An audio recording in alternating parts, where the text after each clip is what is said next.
abreast of the situation. So I am your host for a very small series of Colossal conversations.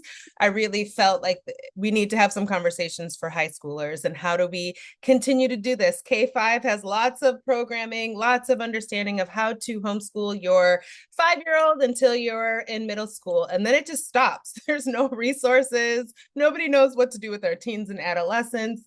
And so I was thinking, how do we have these conversations? And I couldn't think of a better person to join us than Tony Felicciardi, who has an incredible story of her own, but also she's an expert of, all things homeschooling in my eyes. I feel like she's the guru for me. So I'm so honored to have Tony Felicciardi here with us today. She's the co-founder of Surfskate Science, which is an incredible program that teaches students STEAM at a beach or at a skate park. They turn beaches and skate parks into classrooms, and it's the most dynamic program that I've ever seen in my entire life. And so many of the youth that really need that kind of hands-on learning, they're able to really serve them.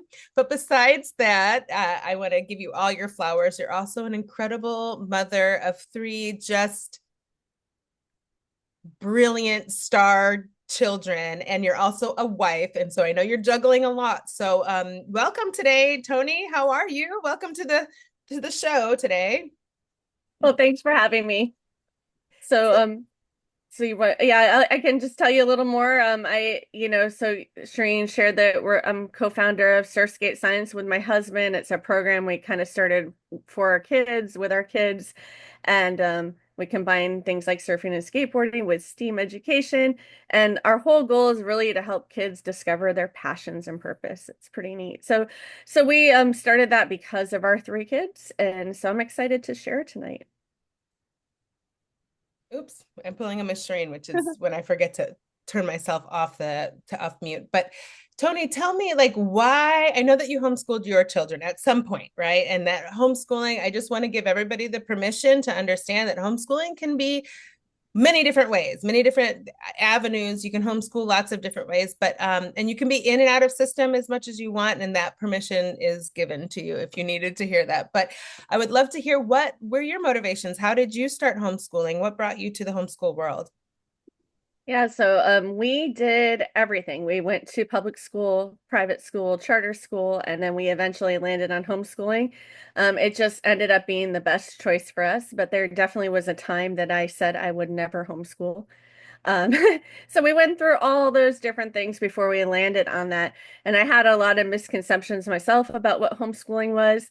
But what homeschooling ultimately did for my kid is allow them to find their unique paths and really study what they were passionate about. So we have 2 that have graduated. At one's gonna graduate. She already got her master's, graduated at the top of her class, and she'll graduate next October with her doctorate.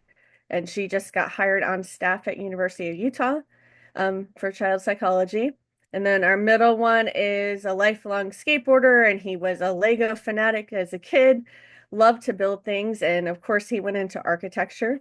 And he went to FAU, and now he works at a high-end residential development company in Delray. And then our youngest is graduating this year with his associates, and he is going to trade school for welding and loves that. And he just got a job working on cars for James Bond movies, which is pretty awesome.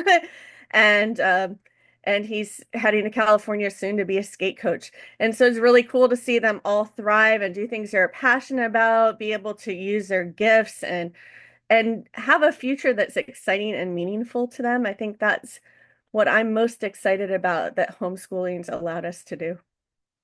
And I'm just gonna brag on your kids for just a little bit more. Like, she's already kind of said how incredible they are in their rights. Like, exactly what her oldest is doing is exactly what she needs to be doing, and you can feel it and you can see it, and everything about her shows that this is what her passion is. But how old is your oldest? And again, getting her PhD. She's 25. She's 25, y'all.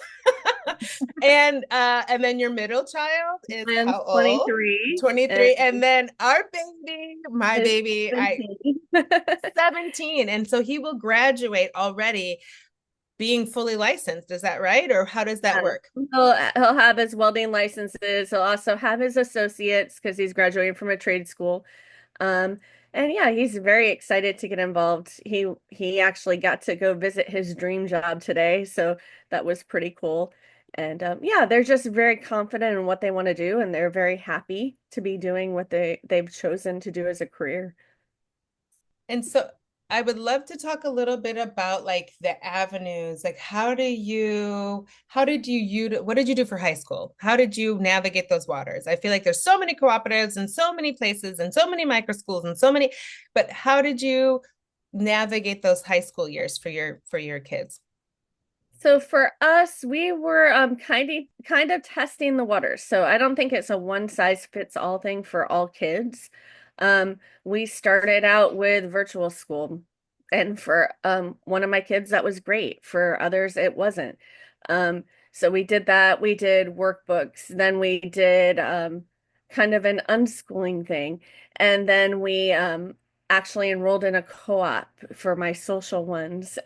So we tried all different avenues and just found the right niche for each of the kids. But really, we allowed them to just explore different things that they might be interested in and see what they like the best.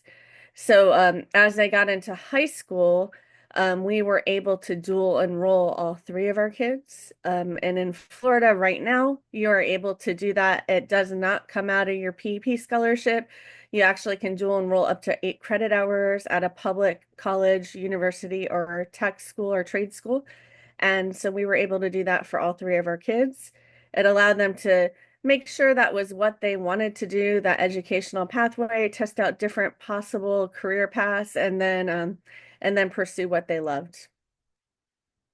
Do you think some of the biggest like myths about college and being like the only option for our young people? What do you like? I would love to hear your feedback on that. So I really think that our world's just evolving so fast, and there's new careers and new industries and even new ways to even look at work. And so I don't think success is about a degree necessarily or having that like prime corner office or title anymore. It's really about finding your purpose and building skills and just having a meaningful life. I think at least my kids are in their 20s, really want more of a quality of life than a career or a title. So we need to give our teens permission to define what success is for them and look at things that you might not expect them to be. And I know when I was younger and my husband was younger, you had to be a doctor or a lawyer, and that's not necessarily true anymore. Today, we explored what it looked like to work for Street League, which is like the World Cup of skateboarding, and they have graphic artists and event planners and architects and welders and concrete specialists. It's all kinds of different careers that you would never think of. Um, Things like trades are really important, coding, cybersecurity, all kinds of things that maybe weren't a big deal when I was younger are opening up now for them.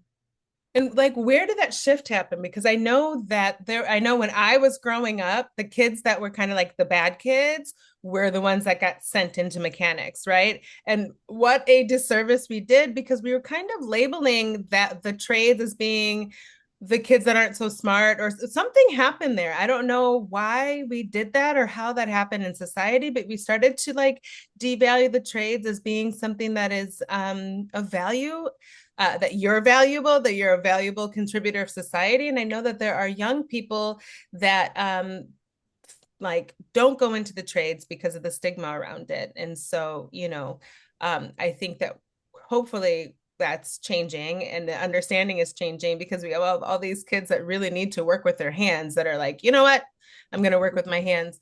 I was reading something most recently and I can find the article for you, but everything now is like a 2 year life, like every skill that we're learning right now, it only has a 2 year lifespan because every skill is being so quickly evolving that really, I mean, outside of gardening and agriculture, like that's always going to be, but every kind of real technical skill, every computer skill you learn, going to be gone, that it's going to be outdated within 2 years. So my prediction has always been that micro-credentialing, always being a lifelong learner, always going back to take one class to update ourselves, that's going to be really the future of learning.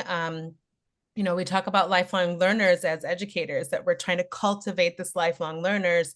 And I don't think that there's an option pretty soon, because if you don't know how to, even in car mechanics, I'm thinking about that because all the computer work that goes into it, right?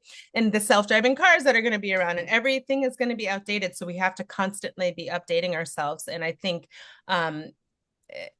the faster we learn, that we're just going to have to be badges, and we're going to be creating our own college degrees based on the badges that we might have, right? Like it might be, I see one of my mamas here, Miss Sadiqua, has this amazing background in agriculture and permaculture, and then she's also amazing at this, like healing, but that you are going to be a synthesis of all of those things, and that the young people, they can start to grab all these skills and then decide what they want to be. So yeah, I'm super excited for the future of education. How can the I trades, oh, sorry, go ahead. I know, good. I agree. I think that, I mean, definitely, I think one of the biggest myths that we had in college is that it guaranteed success or security. And I think that, I mean, last year, the most needed job in the world was welding. And that's not to say that AI and, robotics won't take over some of those jobs, but you still need people that know that craft and skill to be able to program the AI to do that. And the same with architecture. You still want that human touch. So there's only so much computers can do. So I'm really excited to see where it goes. But I do think that our students need to learn a lot more than just a skill. They need to learn some critical life skills that allow them to be resilient and flexible.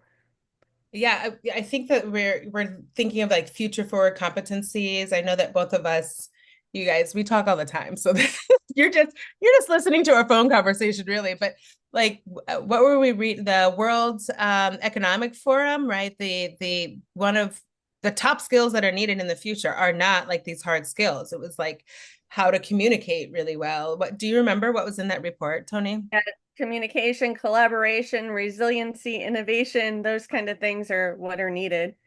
And so that's what like the World Economic Forum is saying. This is what we need moving forward. This is what the world needs moving forward. And so I think those are definitely the soft skills, but I'd love to hear like what hard skills you might think we might need in the future. Yeah, I do. I mean, I think college is an option for people, but it's not the only option. And then and I think that trades and tech are really important. They're in high demand right now. They're really important for just sustaining our communities and life. So those are going to be really important. Of course, we have AI and being able to prompt AI. How does that work? And then there's the skills for our environment and to just be for us all to live a healthy life in the future. So we want to be able to preserve our communities both with trades and also with sustainability. So it's really, really important. So I think those are some really good pathways to discover. And I think that as we're identifying, like as from the teacher standpoint, I'm a teacher through and through. This is what I was born to do and designed to do. And I can just see in people who I'm like, man, you need to work with your hands. And so can you maybe give some advice for, you have two kids that need to work with their hands, right? And one that has to use her brain, like that's what she's here on this planet to do. So what kind of things, what kind of projects might you be looking for to help families kind of identify that, okay, my kid's a builder, tinkerer. Like, how would you know that? So I definitely have one that's a bookworm and she just reads and reads and reads. And then I have two that love building things. So, and they happen to be my boys that are skateboarders. So it was really easy to see when they're taking apart things, building skate ramps out front and doing whatever they can. But what we did is we started getting some engineering mail crates and they started putting those together, got really interested in certain things, and then we started exploring. So I just think just really seeing what your kids move towards and focusing on that. Um, our daughter probably is going to write a book someday. That's who she is. Our two sons just love creating. They're big creators. So it was easy to see as they're taking apart things in the house or building Legos or are trying to make their own furniture or screen print their own t-shirts, those kind of things. That was just natural for them. They were very creative. So just I think nurturing that in your kid is a big deal. I mean, we're going to need to have a lot more skills than just a degree or a trade. We're going to need to have, skills that get adaptability, creativity, being able to communicate. But I also think being an entrepreneur is very important no matter what field you're in, and being able to think out of the box and being able to do those kind of things. So just, teaching financial literacy, how do you run a business? How do you start a nonprofit? Those kind of things are really important for the future. For sure. And I'm wondering though, what's the role? How can we make sure that they get apprenticeships, or how do they start learning if we're moving away from this like industrial model again of like rows, desks? And I really think that apprenticeship, mentorships, community involvement, how can we start to involve our students, or how do we identify that? From the school standpoint, these are questions I'm trying to answer. How do I get our students like linked up with the right person that can actually show them how to build one of our students is like probably going to build a beautiful mural. She's just such an artist and needs, I don't know how to do that. So how do we start to connect or build relationships with mentors for our kids? So I think that is the beauty of educating outside of a traditional classroom. Um, I know for us, when we first started homeschooling, we lived in West Texas, and I was trying to make school fun. And we had a SpaceX hub in West Texas. And so I just called them and asked, hey, could we go on a tour? And they were more than welcoming to us. They took us on a whole tour of the facility as they were building it. And just exposing my kids to that. They got to meet the Blue Angels while they were out there, and the first female Blue Angel pilot. And even exploring things in West Texas, we didn't understand like oil. How is oil drilled, and what's that career look like? And so we just gave them lots of experiences where they could see different careers in action, and really get their hands into it. Because my kids definitely learn by doing and touching. So it was something that I really had to seek out. Our middle son interned for a friend that had a screen printing and laser printing company, and he started out just volunteering, started his own clothing company, did really well at that when he was like 15 or 16. And he was able to kickstart his architecture career because he had to learn graphics and CAD, and so that was awesome. So those kind of opportunities, just always being open to looking what's in your community, what's around you, how they might get involved. And I really do think that a lot of times, kids want to make money, but sometimes that internship and experience is worth way more than a paycheck for, $10 an hour or whatever they're going to make. So just having them look at that as more value is really important. Yeah, I know right now at the Museum of Discovery and Science, there's a whole a paid internship for any of the aviation.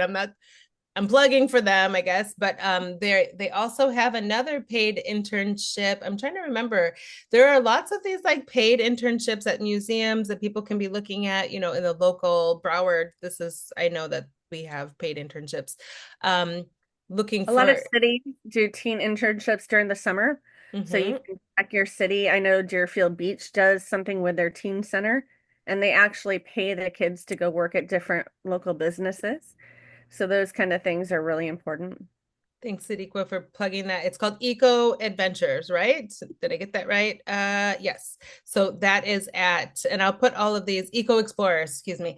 I'll put that all when we put the recording up. I'll make sure that all these resources are available for everybody.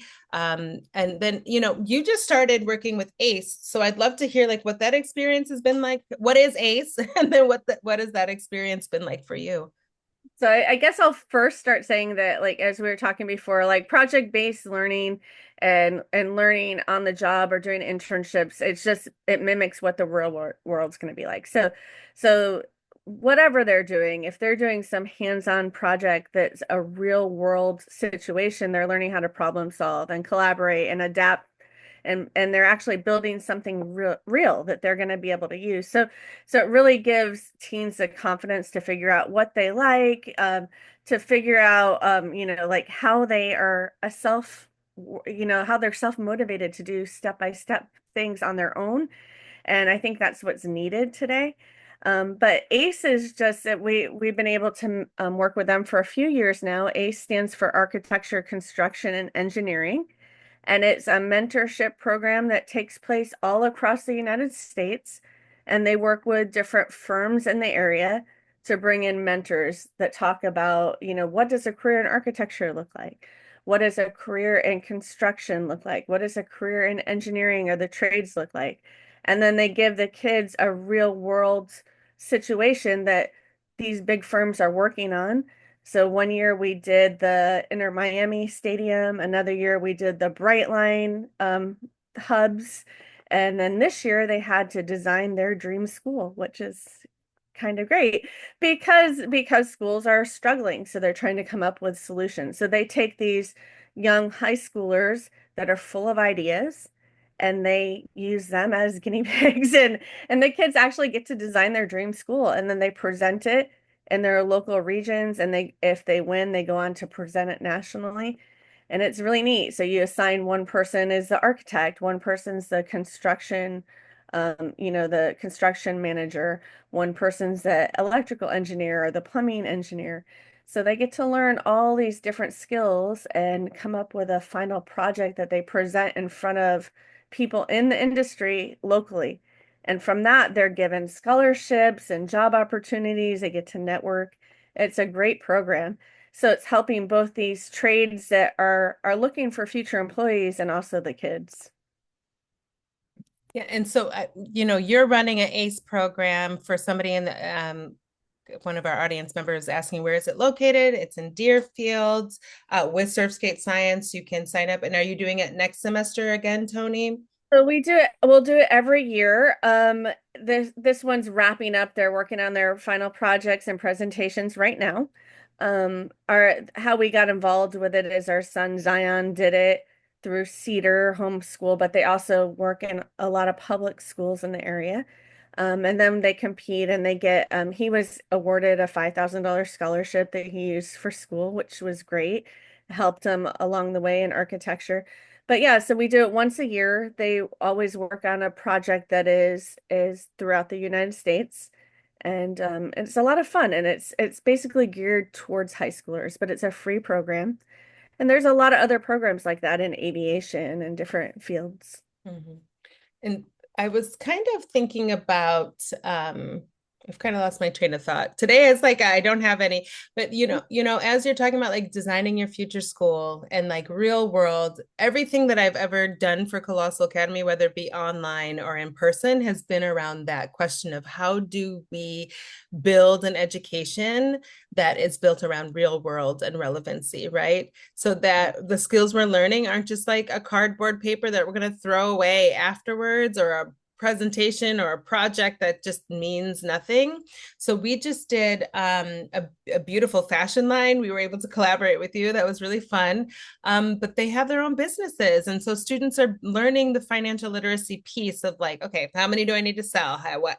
My base rate is this. How much do I need to sell to make my $100? And if they sell $1,000 in profit, they get to take me out to boba. So, they have like a really great incentive to share out. But what we've been talking about most recently is friends and family. And then moving beyond that and to be on social entrepreneurs. I really feel that I don't even need to think. I know that the future of humans is going to be highly entrepreneurial. We'll have to be adaptable. We're going to have to answer and be problem solvers. As a millennial, we have had to be the problem solvers of all the generations, but I know that they're going to be have to have multiple streams of income, which also means you have to be entrepreneurial. I think that they're going to be solving questions that we can't even imagine. One question I like to ask students sometimes is like, how are we going to feed people on Mars when we colonize it? what are the elements you're going to need to have a garden? And are we going to bring all the water up there?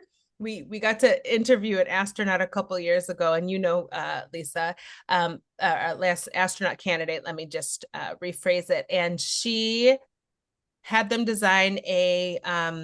So this was only three. Wait, this was 2021. The students got to interview her, and she's been designing spacesuits. So she was telling the kids, and this was 3 years ago, she was telling the kids that anytime soon that there's going to be commercial flights to outer space. And they're like, no. She's like, you could book a ticket to outer space and you could go to outer space. But let me tell you something, you got to look fly. If you're going to be out in outer space, you got to look good. So I designed space suits that look really good. Right. And so even only 3 years ago, the kids could not even imagine. And 2 weeks ago, Katy Perry was in space with Gail, like it's just all the jobs that you cannot even imagine would ever who would have thought that space suits would have its own industry with Gucci and Versace, and that when you are out there that you want to look super cute in I got my moon boots that leave. And so the students did a really cool project where one of the students decided that on the moon boots that they had were going to be designed, so every time they took a step that it would be imprinted on the moon. But it was a great lab that we did of like trying to figure out how are we going to look super cute. And every time you're off, if you're in a space station, you need more caloric intake, right? So how do you get food to astronauts when they're already suited up, right? And so that was an issue that we were trying to solve as well. And that takes a lot of different skill sets. And so I think I know that our students are going to have to be super well-rounded, very dynamic, have a lot of information in a lot of different areas. And then that synthesis is going to form something that we could have never thought of, right? So it's an exciting time.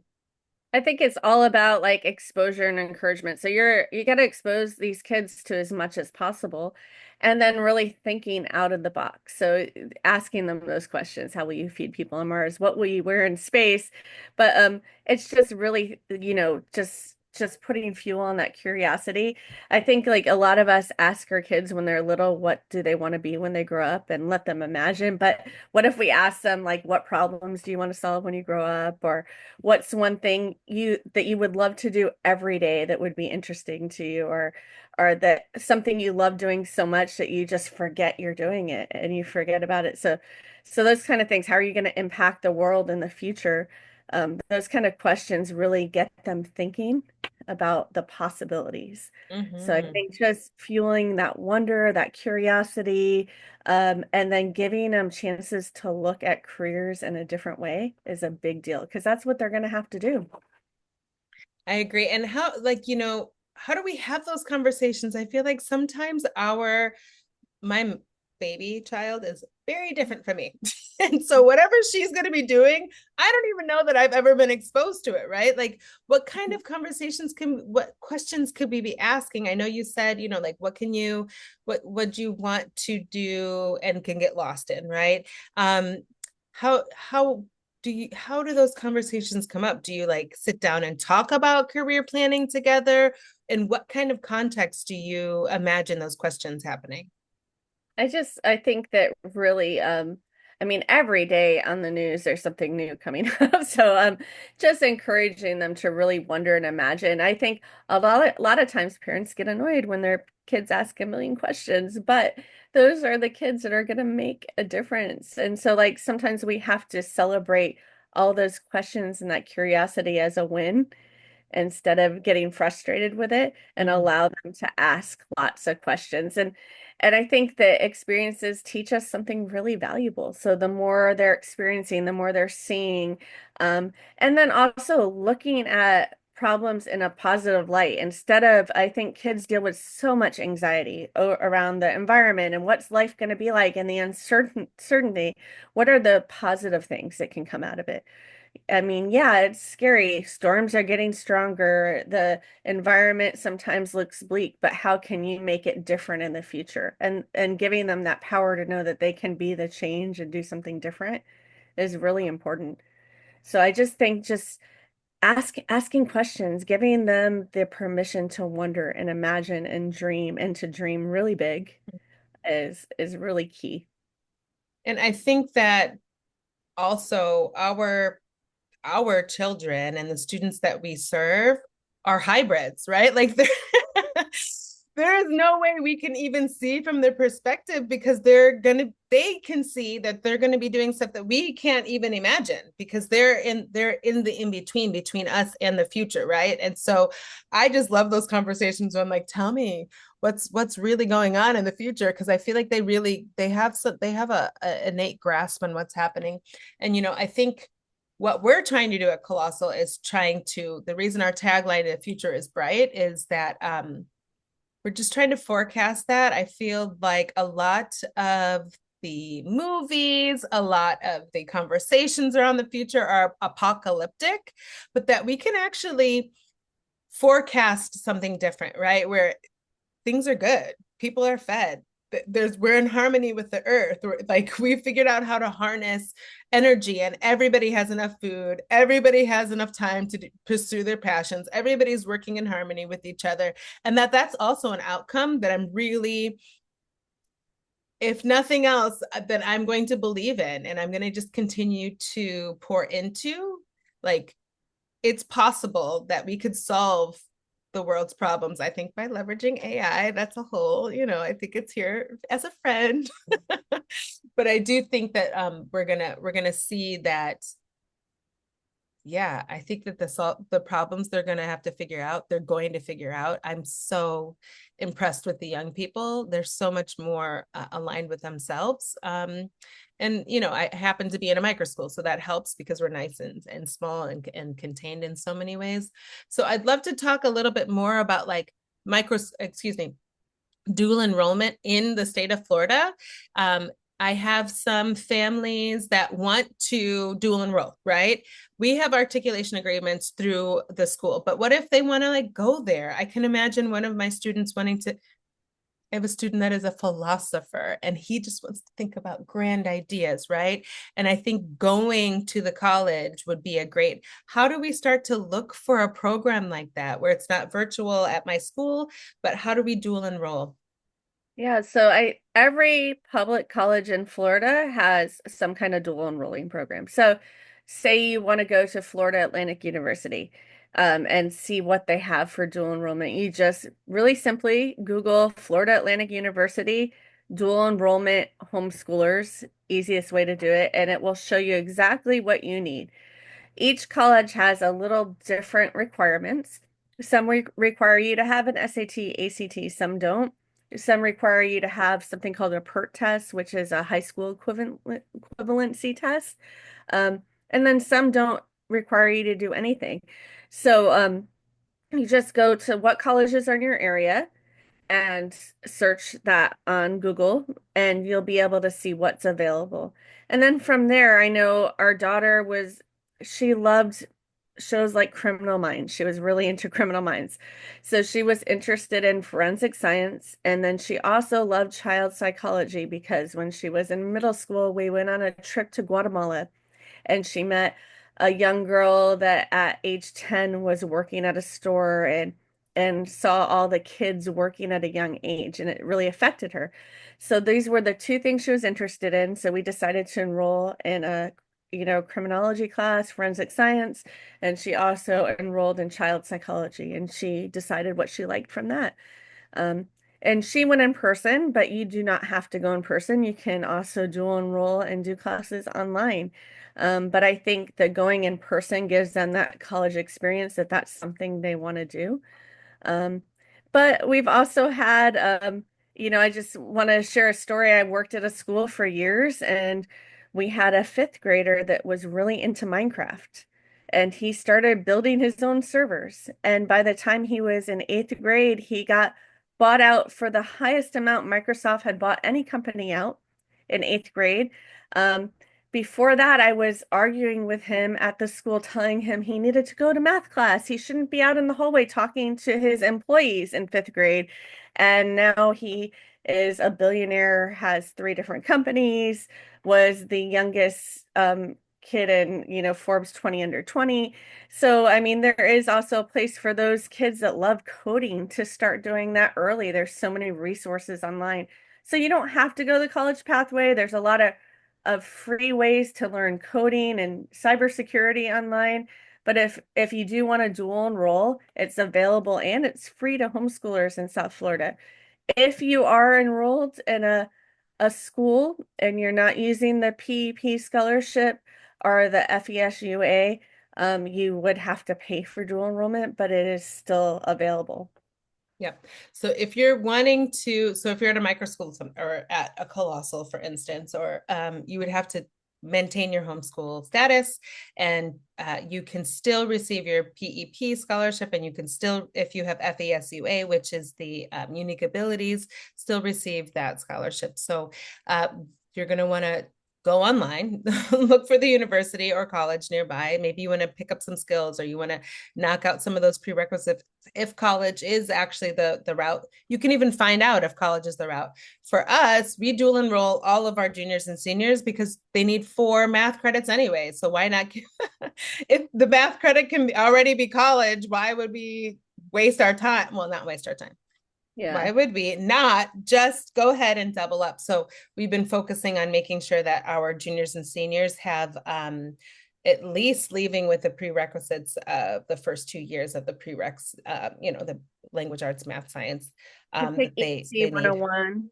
And So, I do think that it is a really good entry into school. And I do, our daughter went to Palm Beach Atlantic for college for undergrad, and she already had her first 2 years knocked out from doing some of those basic classes. And that was 30,000 a year that she saved. mhm. So, and to see if college is the right path. So she, you can do dual enrollment or AP classes. AP classes, you can get an A in the AP class, but still not pass the AP test and not get your college credits, and they don't always transfer. Where if you go to a state college or a community college, those credits usually transfer, and you don't have to pass the class and a test at the end. So it's a better alternative and it's free. And they also give you money for books that does not come out of your PEP. So books and supplies, or they give you an additional 500 a semester. Mhm. And I think for our especially our tinkers and our kids, my daughter is highly dyslexic. An AP class is not the way. She's a mini Shireen. She's not going to be an AP class kid, right? And so for our students who are not, for our young people who are not great at memorization and test taking and all of that, I really think that dual enrollment's a great opportunity to really like test out, because college was amazing for me. It was K-12 that I was horrible at. And something happened when I got to college and I was like, oh, this is all kind of making sense. I get to choose my schedule.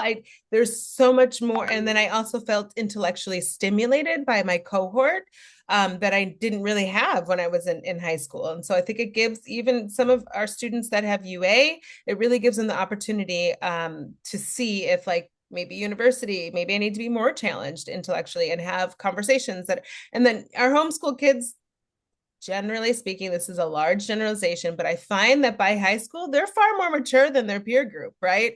And so then they need that kind of feedback loop that's going to allow them to, you know, I'm just thinking about one of my students. He's been a 40-year-old man in a little body forever. So now And it's time to him to go they ahead can and do tech school too. So like say a regular class isn't great for them, but they can also enroll in a tech college and dual enroll, and they're doing hands-on the whole time. So most tech schools, I think, are only junior and senior year. Mhm. I'm sure there's some different tech schools that have different rules, but say that they're into welding or architecture or coding Cooking, or graphic cooking art too. or cooking, culinary, Yeah, the culinary arts. mechanics. Mm-hmm. There's even pre-med and nursing programs. If that's where they're heading, then that might be an option as well for them. And those are highly hands-on the whole time they're there. So Yeah. that's really good. It gives them a chance to try on different careers without getting in the career. How many of us go to college, think we know what we want to do, and then graduate and it's not for us? This way, they're trying on these careers and they get to see what it's like. Mm-hmm. Yeah, that's really great.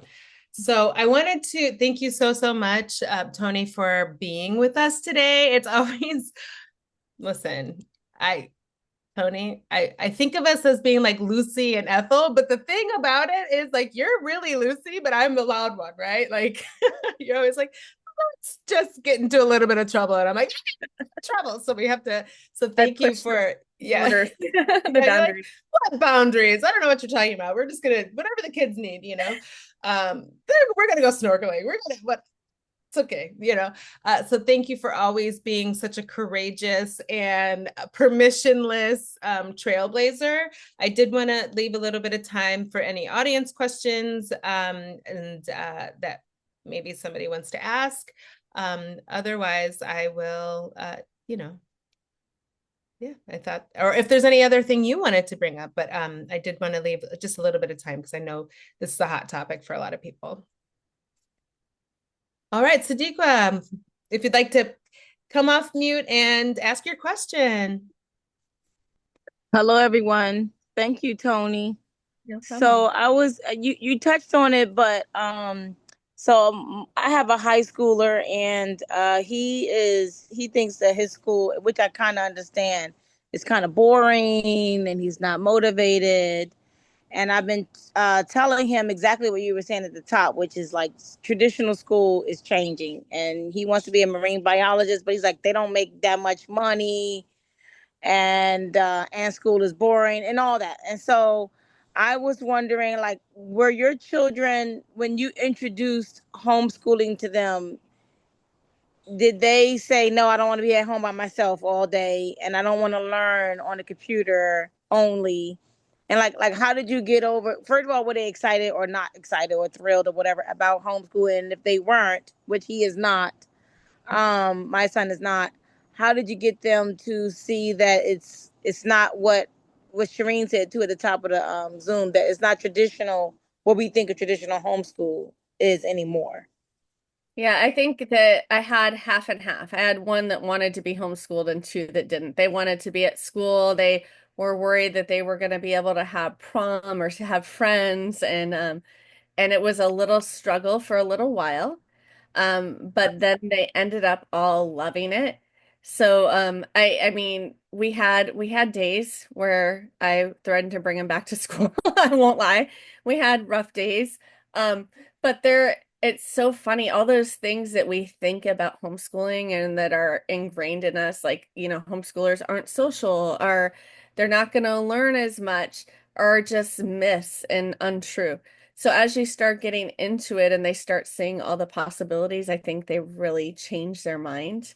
Um, I brought even our daughter when I dual enrolled her. That's what we did with her first. When she was pulled out, we dual enrolled her. I brought her to FAU the first day kicking and screaming. She was so mad at me. And she said, I'll be the only homeschooler. I'm going to be the youngest in class. This is terrible. And I'd say by day 3, she was loving it. And she's probably going to end up being a professor out of college, which is funny and ironic. But I think sometimes our kids need a little push and that little extra confidence from us.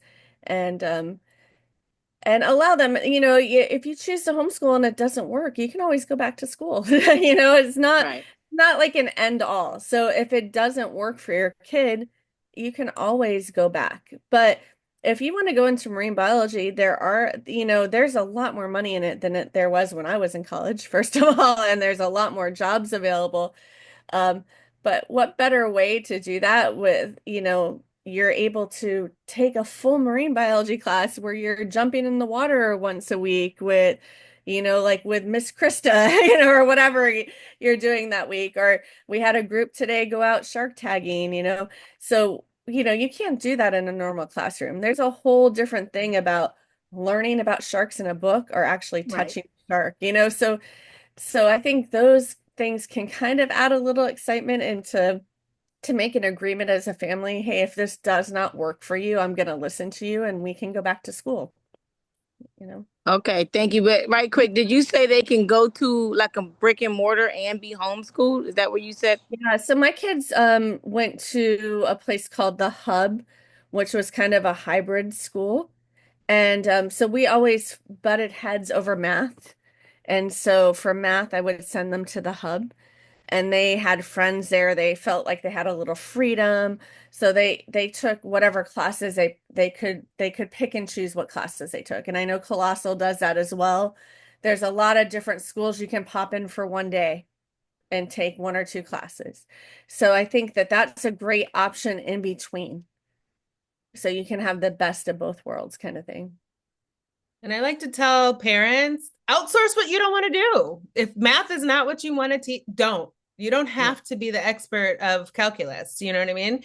Your child might want to be an engineer, outsource it. And so obviously we have the online school. We're always happy to help outsource those things. But if it's writing or if it's reading or if there's so many more resources, and we're so lucky in South Florida to really have such a dynamic landscape, an educational landscape ecosystem.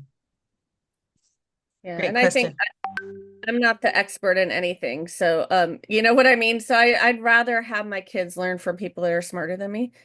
And I think a lot of times my kids thrive when it's somebody else other than their mom. They like having me to help guide them, but I think that's a huge thing is find those people that can really pour into your kids. And we need community. This is not meant to be a silo, whether you're at online, at school, it's meant to be in community. And that's what we're building is community that, you know, whether it's you that's teaching or someone else that's teaching, but that we're in community together.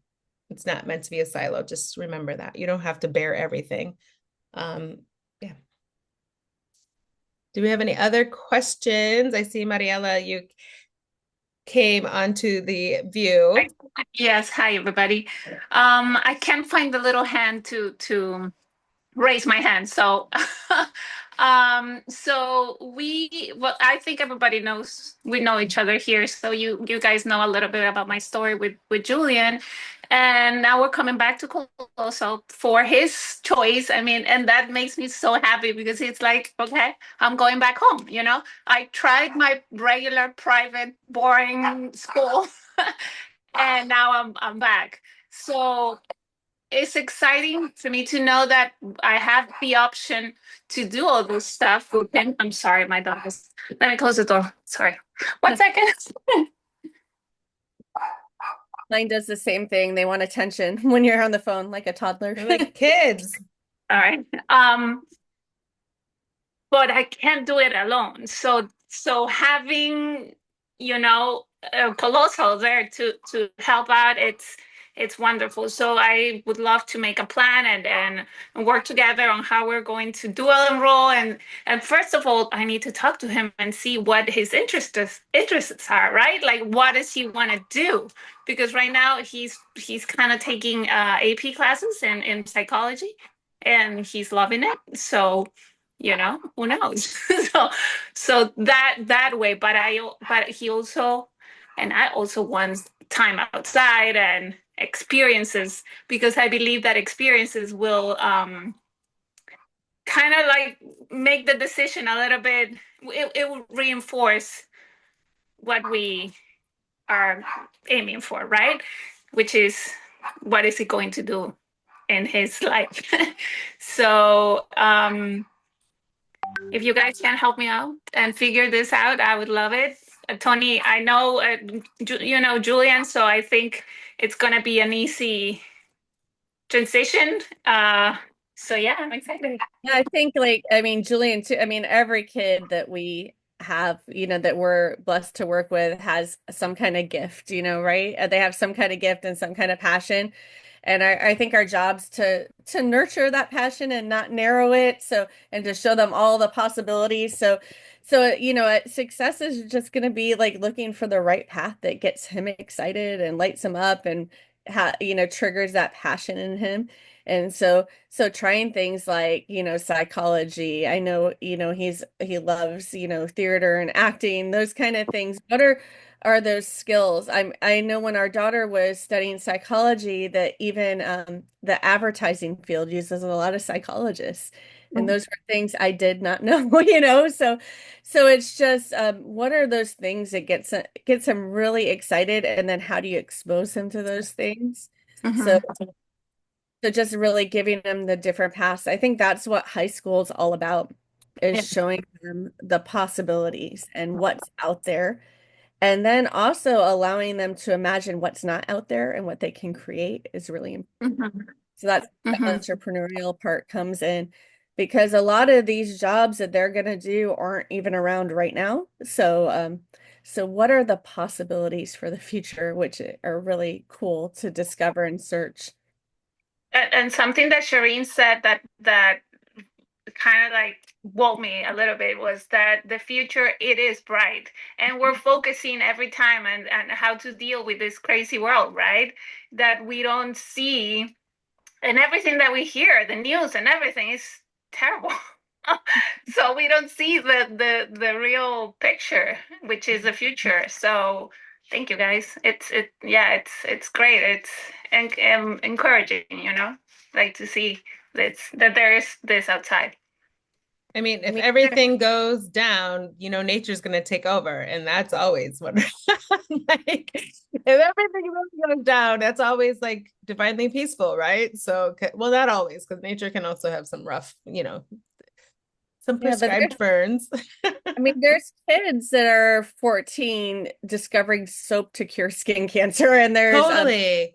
there are some people doing some incredible things, and that's really inspiring to me. So we were super fortunate to be part of this new TV show called The Visioneers that talks about people with a vision for the future.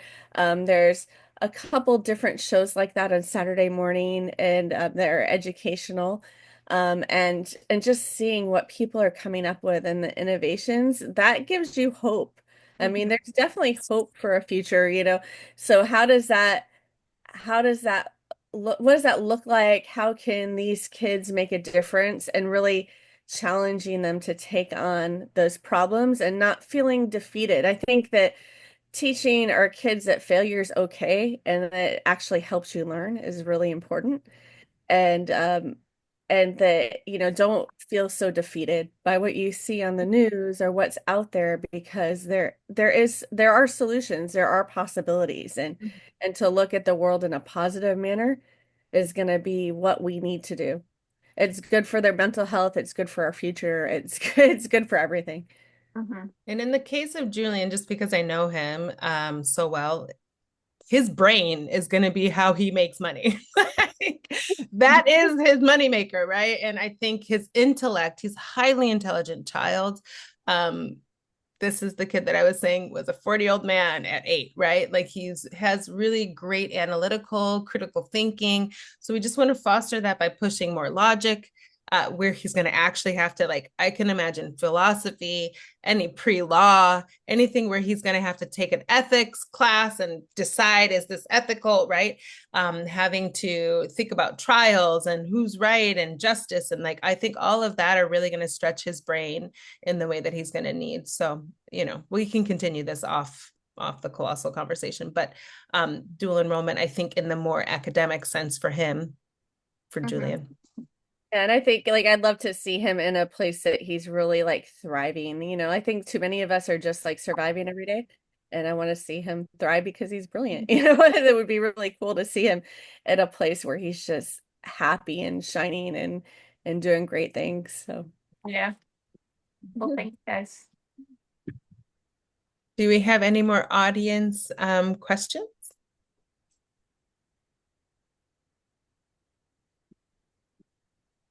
Awesome. So I, Well, I do have on Surfskate Science on our blog, I have a guide to dual enrollment with some of the local schools. So if you do have questions and you want to do that, I think FAU is on there, FIU, Broward College, Palm Beach State, Miami-Dade College. We just did it recently, so it's up to date. and you can see what you need for each school. I Okay. know for Eden's school at Atlantic Technical College, he had to do the PERT test, and he was very nervous about it. We're pretty sure he has dyslexia. We haven't gotten him tested yet, but he struggles with math, and he passed it his first try. But Atlantic Tech, to enroll, you do not need to take the PERT test. You just have to actually pass it before you graduate. So he had 2 years to work on that if that was the case. So I wouldn't be so concerned about, are they going to pass the test? Are they going to get the right scores? And don't be scared of that as well. Um, and then a And lot of and a drop. student like Julian could take the CLEP, and he can test out of a whole bunch of things.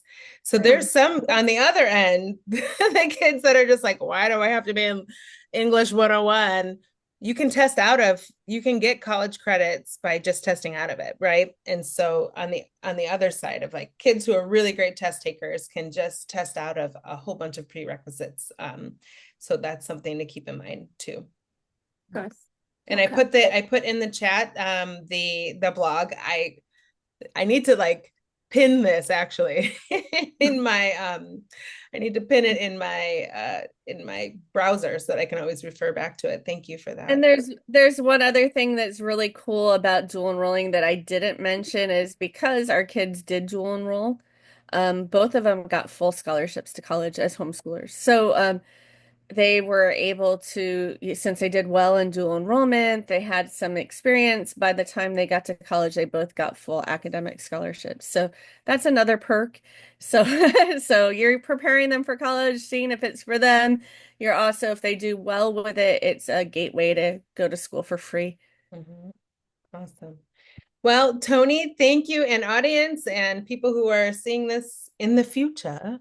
Thank you so, so much for coming. And, I just want to continue. Maybe we'll keep I think that it should just be the Tony and Shireen show sometimes, and we'll just have different topics. I just love chatting. It's so effortless and flowing. So thank you for always putting so much love and care and really understanding that every child is different and they deserve the best of everything that they could ever have.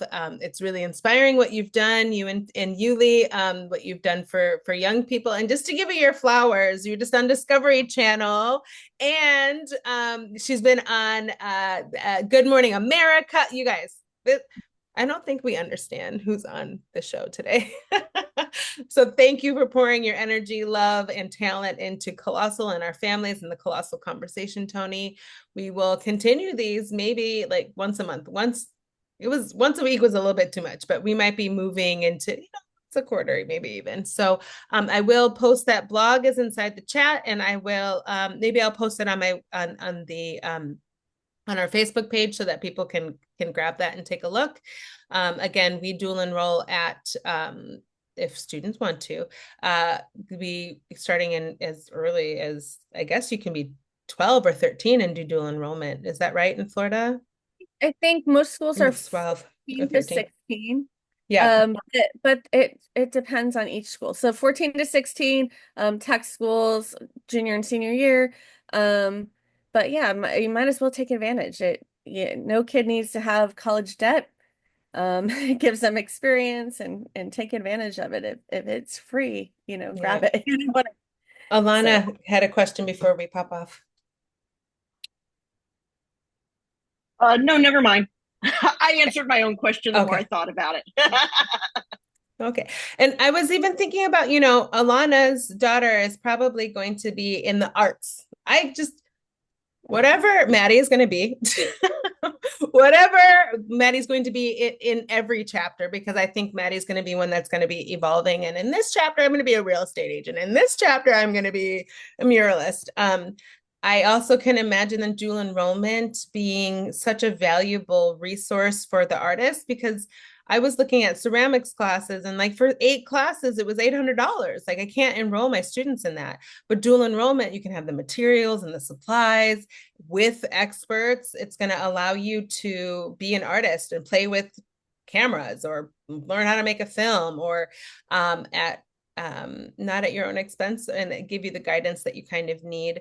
So yeah, I know I have a feeling your child, as soon as they turn 18, will have their real estate license They on their definitely 18th birthday, going to they the can test. take art classes, photography, marketing, business, entrepreneurship. There's Communications. communications. There's so many things that they are able to take at a local college, whether it's marine science and it's free for them, testing the water. So I would say take full advantage. Mhm. So thank you, you all. We'll keep you posted on the next Colossal conversation. Have a wonderful day. Thanks for disrupting your dinner time, your family time, for pouring into yourself and to Colossal. Tony, thank you so much. I will see you on Friday at the beach with our students. And thank you again. Actually, you're going to be busy. You're going to be even more famous. I'm going to have you sign my skateboards. That's what I'm going to. She's my retirement plan, you guys. So, all right. Thank you, you all. Have a great